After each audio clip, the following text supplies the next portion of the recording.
It's finally Saturday, and I was going to talk about this on the Thursday, but the good thing about me actually waiting for that is that I can talk about the TWID at the same time, so I'm going to be doing both. As you can probably guess from the title, I am pretty much saying Season of the Wish is a massive smokescreen, because that is pretty much what this appears to be at the moment. It feels like this is just all damage control after what Bungie actually did. But nonetheless, I'm going to try and be a little bit optimistic with this and try to give them a bit of the benefit of the doubt, because this is the Destiny 2 dev team, not the actual management who screwed everything up. So in case you haven't done the latest Embargo engine side quest thing, whatever you want to call them, we basically have a new puzzle that we can do, and it is quite straightforward to get to the end of said puzzle. You just need to get an opaque card that wasn't available in the previous weeks, and basically you can just roll through with the Embargo engine. After that, you're pretty much finding 3 embers, and then you're moving on to a weird puzzle that I still don't fully comprehend today. Honestly, I would just look at the solution rather than trying to figure it out for yourself, because it is a headache to try and work out. But at the end, there is an Ahamkara egg, which then leads us into what's coming into the next season, which is Season of the Wish. We get a nice little cutscene showing our Guardian basically deciphering the 15th wish, which, by the way, if you were to pull something out your ass, you could not do it any better than this. Because I distinctly remember in the entire Witch Queen, there was no such symbols on Savathun's wings. So basically making it up so our Guardians can mystically see these random symbols on Savathun's wings which don't exist. That is pretty much the pinnacle of pulling something out your ass and making it up. Like, a much better way to reveal this would have been if there was a broken wish wall behind the Ahamkara egg,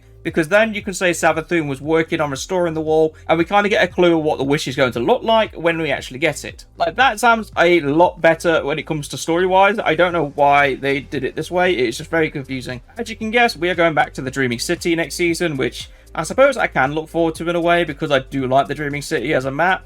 And also, when it comes to the Awoken stuff, mystical space energy always seems to amuse me. And not to mention, if we get to see an Ahamkara come through and do some funky stuff, I'm all for it. I love the Ahamkaras in the game. But let's talk about the TWID, which is now the first official TWID ever since the massive Bungie fallout. And as you could probably guess, there is nothing substantial about what actually happened in this. The most that they say about it is that they appreciate our kindness and empathy towards those affected and those at the studio, which again is not the actual dev team's fault that all this happened. It's upper management just not being good at their jobs. But I said it on Tuesday, and I'll say it again, I'm absolutely amazed that Bungie has not said a word about this, as in an actual formal statement saying what's happened and what's actually going to happen with the final shape, because that is still rumoured to be 4 months delayed, even though a lot of sources are saying it will be. But again, until I get the official statement from Bungie saying we're delaying the final shape by 4 months, then I'm only going to treat it as a rumour for now. But anyway, onto the TWID. I can literally just describe one final wish. So, Season of the Wish arrives on November 28th, which it's going to be quite amusing to see how this plays out, because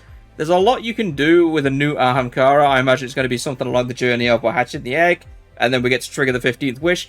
Whether the Last Wish raid actually plays a part in this, I'm not entirely sure. But what I think would be really cool, and I really hope Bungie has actually done this, is if they actually made the 15th wish a dungeon. And what I mean by that is you literally load into the raid instance of the Last Wish, where you can just run to the wish wall, but you can't go into the raid itself. And when you enter the 15th wish on the wish wall, it will just open up into a massive chasm that will go down into the new dungeon. It's basically saying that all this time there's been a dungeon behind the wall, and we've just never known about it. But I'm getting ahead of myself with the dungeon stuff. The story's probably going to focus on the Ahamkara and actually getting the Last Wish to activate properly, so we can pretty much just go and explore the Traveler when the final shape comes out. Obviously, this is going to take a long time to get there, so I'm hoping Bungie has something prepared in the interim, because 7 months, if it is confirmed to be delayed, is an extremely long time for a season. I think we all know what happened in Season of the Lost, where it just dragged on and on and on, and pretty much the player base died at one point. I think it actually dropped to around 50k a day, which was really bad. But if you like Crucible, then I suppose you'll like this TWID, because it's mostly Crucible in the TWID. But I'm just going to summarize basically what it says, because I do not play PvP anymore. I barely have the willpower and motivation to play PvE at the moment,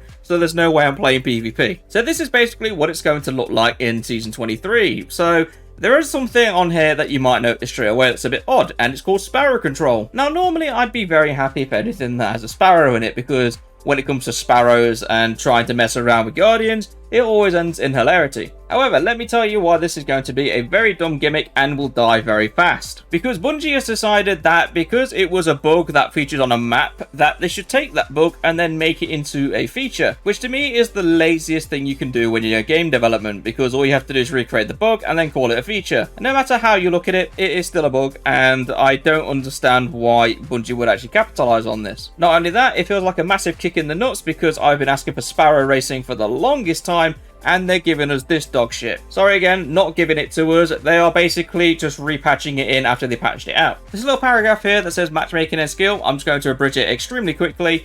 Bungie's messing with the background stuff. They're probably going to mess something up, and basically they're expanding the skill pools. So there's a higher chance that a lower skill player is going to match with a higher skill player, which is going to cause even more chaos in PvP. So it's good for the higher skill players, but if you're a lower skill player, then I'm sorry, you're just going to have to deal with it. I've only just actually read this properly, and it sounds incredibly dumb. And I mean the second bullet point here. We're removing inflation protection, which I have no idea what that is. We will no longer reduce your rank point gains if your rank exceeds your skill. What?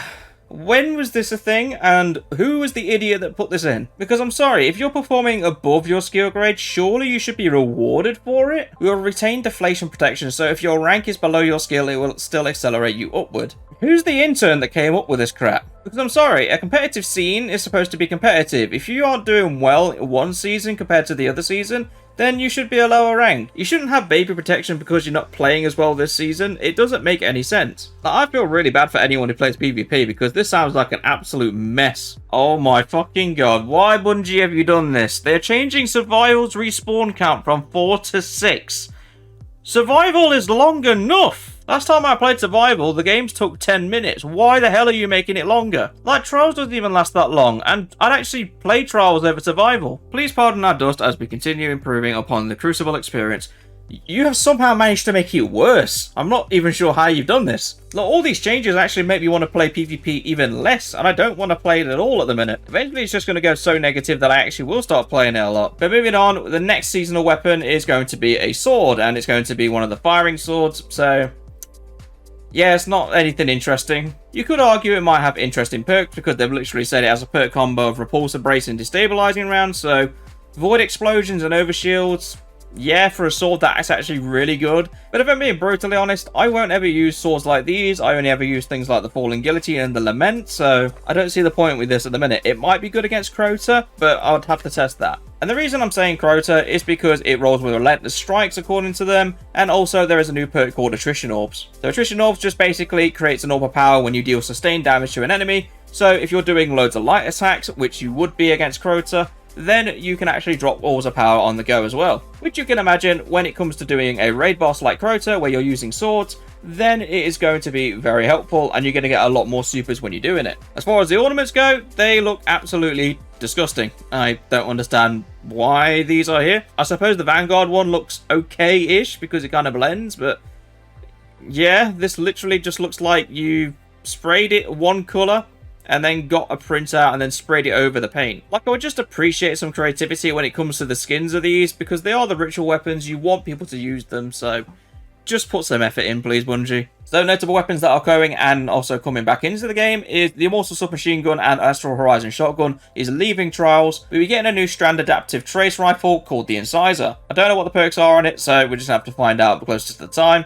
But Eye of Soul is going to be returning as well. And in brackets, Castoid Foundry. So if that means something to you, then yay. But I actually don't know what that means. Brian Banner, the Dark Decider Auto Rifle, and Gunnarad's Axe Slug Shotgun is going to be leaving. But there is going to be a new Strand High Impact Auto Rifle called Lethal Abundance. Definitely worth having a look at, but I think Rufus is still going to knock it out of the park. So I don't think I'm going to be that interested in that. But the Reese Walker is returning. If you don't have one of them, I would recommend it. The Reese Walker is a great shotgun. As for the Lightfall, Buzzard Sidearm is leaving, as well as the quote-unquote fan favourites, the Swarm.